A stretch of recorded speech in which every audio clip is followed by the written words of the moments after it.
سلام به دوستداران سلامتی. شروع روز با یک صبحانه مقوی و سالم میتونه به کنترل فشار خون کمک کنه. یک صبحانه سالم همچنین میتونه انرژی تمام روز رو تامین کنه.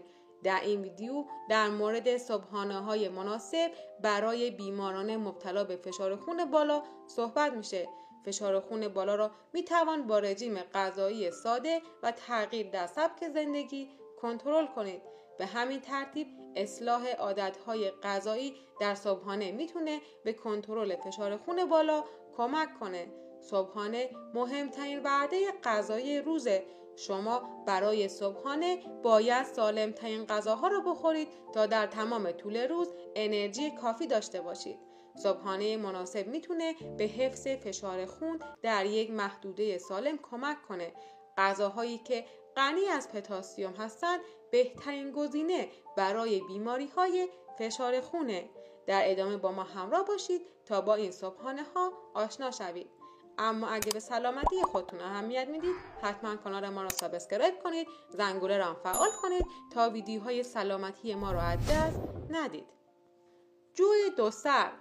خوردن جوی دو سر به عنوان صبحانه بهترین سوختیه که میتونید به بدنتون برسونید. جوی دو سر فیبر بالایی داره که برای کنترل فشار خون بالا مفیده. در صورتی که فشار خون بالا دارید باید جذب سدیم رو کنترل کنید.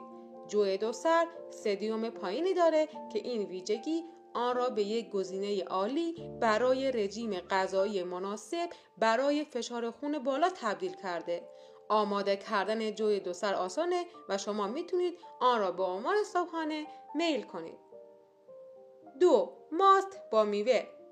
ماست یکی انتخاب سالم دیگره که برای فشار خون بالا مفیده. مطابق با تحقیقات انجام شده ماست فواید زیادی برای فشار خون بالا داره، اما همیشه ماست کم چربی را انتخاب کنید که هیچ شکر افزودنی و طعم دهنده مصنوعی نداشته باشه.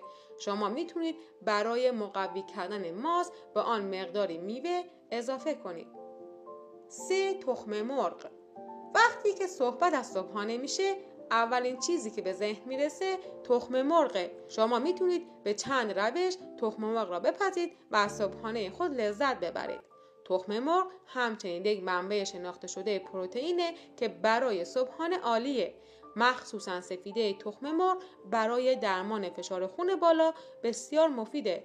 شما میتونید به تخم مرغ همزده مقداری سبزی هم اضافه کنید. 4. آجیل ها، دانه ها و